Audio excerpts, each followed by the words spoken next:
Hello! Today I'm putting on my face mask and I'm going to talk with you about the books that I read this month. February just ended. It's currently March 3rd. The first book that I read this month, I started in January. So on the day of the inauguration, I made a TikTok video that was honestly, it went a little bit viral. I was very proud of it, where I posted books that I said that I thought were important to read now that things were about to turn bad. Most of them were fiction books. Some of them were nonfiction books, but I really asked people to give me suggestions on what they thought that I should read. I made a New Year's resolution that I really wanted to read more nonfiction. I have a history degree, so I'm no stranger to reading some dense nonfiction books. The top two recommendations were Animal Farm and The Handmaid's Tale. I've read them both, but like I said, I'm looking for nonfiction recommendations. That is The Shock Doctrine. Let me read you the back of this book real fast, just so you can get an idea of what it is. So it says, "This is a groundbreaking alternative history of the most dominant ideology of our time. Milton Friedman's free market economic revolution. Naomi Klein challenges the popular myths of this movement's peaceful global victory. From Chile in 1973 to Iraq today. Klein shows how Friedman and his followers have repeatedly harnessed terrible shocks and violence to implement their radical policies." So I think that's good. There's also this excerpt that I really find fascinating, and I think that it kind of sums up the whole thing. It says, "Over at the shelter, Jamar could think of nothing else. I really don't see it as cleaning up the city. What I see is that a lot of people got killed uptown, people who shouldn't have died." He was speaking quietly, but an older man in line in front of us overheard and whipped around. "What's wrong with these people in Baton Rouge? This isn't an opportunity. This is a goddamn tragedy. Are they blind?" A mother with two kids chimed in. "No, they're not blind. They're evil. They see just fine." That pretty much sums up how I feel about every single corporation and government that's listed in this book. So I knew some of the things. Economics is not my strong suit. I know it's not something that you can ignore, but it just doesn't spark my interest. But with all of the conversations about privatization that have been going around, I think it's very important to understand this specifically. I would consider this required reading, especially if you're an American, and even if you're not, I think that it's very, very important. In the news lately, we've heard a whole lot about privatization of like government entities, I guess. This kind of talks about where that idea came from. It came from, I believe it's the Chicago School of Business, where they had this idea that the only worthwhile economic system is absolutely unregulated capitalism. The government, anything that can be done by a private corporation should not be done by the government, and instead should be done by a private company and basically sold back to people. They had some crazy examples. Like apparently there was some company trying to sell this idea that you pay insurance to them, and during any type of natural or government disaster, they'll pick you up in a plane and send you on a vacation, so you don't even have to worry about it. You'll be whisked out, and it's not like your house is burning down or flooding. You're just at the beach chilling, and you'll come back and they'll help clean up everything for you. But if you're poor and can't afford thousands of dollars a month, then you're just going to have to hope that you survive and are able to evacuate. Then the government's not going to come in to help you at all. You have to pay a company thousands and thousands of dollars for them to essentially do absolutely nothing to help you. That's what I got from this book. I would highly recommend it. I would say that this is one of the most important books that I've read in a long time. I listened to it in an audiobook just because I'm in school. I have a long commute to a lot of different places, and I would listen to it on my drive. My husband would kind of chime in occasionally and watch it with me, so I bought him the book so that way he can read it himself because he was very interested. I would also really enjoy taking notes, and I will be rereading it again. Okay, now the second book that I read was a fiction book. I read them at the same time, essentially. This one was also recommended to me on that TikTok video that I talked about. It is The Bluest Eye by Toni Morrison. I originally wanted to read Beloved because I think that that's her most famous book. However, I'm really glad that Half Price Books only had this one because this was her first novel, and I think that it's really special to start at an author's first book and kind of grow with them. I'm going to read you the excerpt just so you know what it's about. So, Pecola Breedlove, a young black girl, prays every day for beauty, mocked by other children for the dark skin, curly hair, and brown eyes that set her apart. She yearns for the blonde hair and blue eyes that she believes will allow her to finally fit in.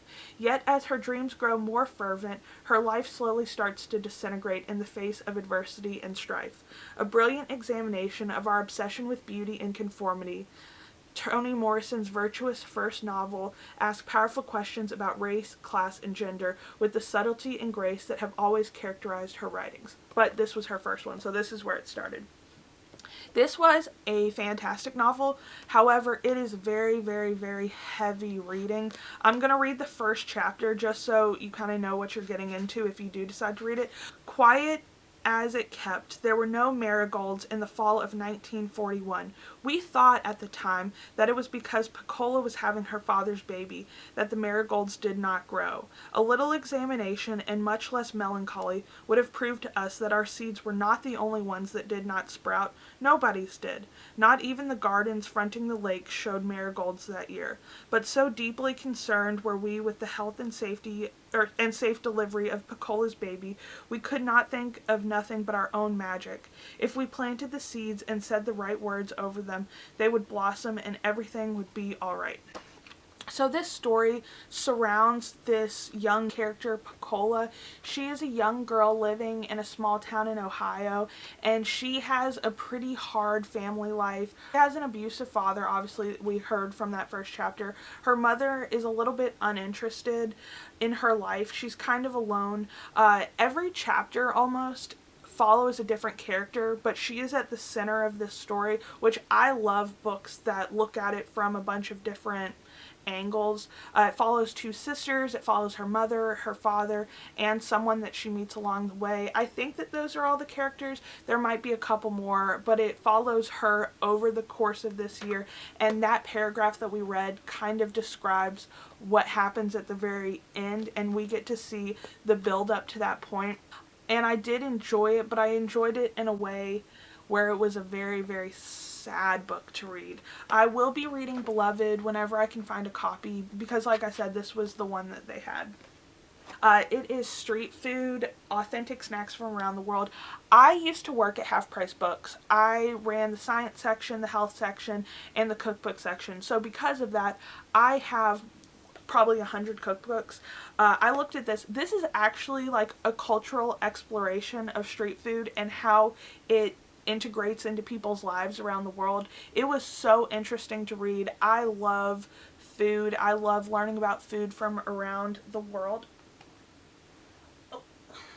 I love learning about food from around the world, and this does have a couple recipes in it, but it's mostly like a non-fiction. So I did really enjoy this. I read it in one sitting, and afterwards I was so hungry that I had to make myself a full meal. So the next book, I technically finished it on March 1st. However, I'm including it in my February reads because I am very, very, very upset. Listen to on Spotify in their audiobook section. However, I didn't know that they had a 15-hour limit, so it stopped me on the 26th. February's a short month, there are only 28 days. On the 26th, I had 4 hours left in this book. So right on March 1st, I listened to about an hour, then I went to bed, and I finished it the next day. That, of course, is The Poppy Wars. The first book, I absolutely loved it. I've already started the second book, but this time I did it on Audible, that way I can read the whole thing. I thought that I was being smart because it was free and I didn't have to use like a credit like I would on Audible, but I'm not, it's the first of the month. I'm not willing to have to wait half a month to be able to finish the book like I did last month, and that was only 2 days, so I couldn't imagine having to wait because I'm already a couple chapters in. I'm sure I'm going to finish it within the first week and a half of March. Another book that I'm almost finished with, I think I have about 2 hours left, so I'm hoping to finish it either today or tomorrow. It's March 3rd, so we are kind of creeping into March a little bit, so I don't technically count this as part of my February reads, but that's Medical Apartheid. I started that in February. I saw in the comments of that book, it said if you're a medical professional, this should be required reading for you, and I absolutely agree. I knew some of the stories going into it, like the Tuskegee experiment, the foundations of gynecology, how prisoners were used for experiments, body snatching. I knew a lot of the basis of a lot of these stories, but once you get into the details and really see the full scope of the horrors that happened, it is so much worse than I knew, and I thought that I knew a lot about them, but I was wrong. I'll be finishing that probably in the next day or two. So I'm using my books as a stand for my mirror. Another book that I'm reading right now, A Little Life. I started this in January, but I quit because I wanted to read The Bluest Eye in honor of Black History Month. The other one I'm reading it's not necessarily a nonfiction book. It's more of like a spirituality book. I'm not religious. I'm kind of spiritual, not really. But this one is more about myths and reinventing them and seeing how I don't know the best way to describe it. Yeah, so watching that back, I realized that that was rambling and that made absolutely no sense. So I grabbed the dust cover and I'm going to read the actual description so that way you can actually know what this book is about. Within every woman there is a wild and natural creature, a powerful force filled with good instincts, passionate creativity, and ageless knowing. Her name is Wild Woman, but she is an endangered species. Though the gift of wildish... Hi, Goose. Say hi, Goose. Hi. Hi. Hop up. Sorry. Though the gifts of wildish nature come to us at birth, society attempts to civilize us into rigid roles, has plundered this treasure and muffled the deep, life-giving message of our own souls. Without Wild Woman, we become over-domesticated, fearful, uncreative, trapped.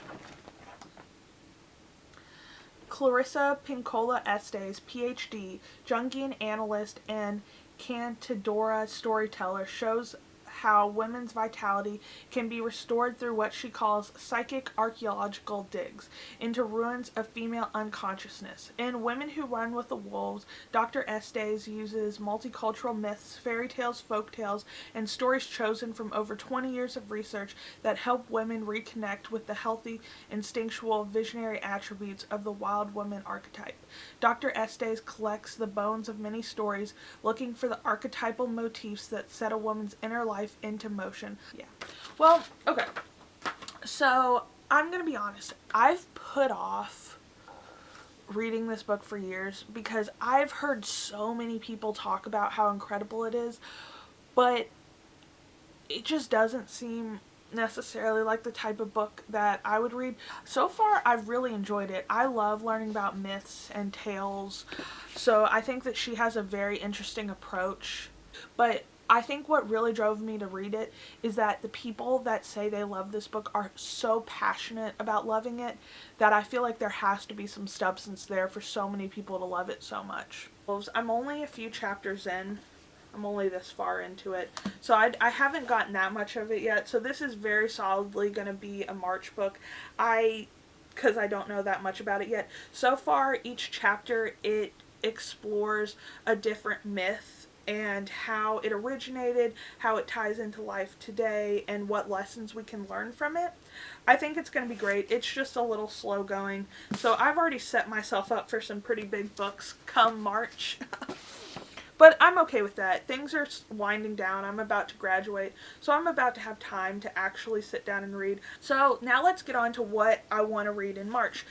Those 2 books are probably going to take me a while to finish, so I don't want to go too crazy.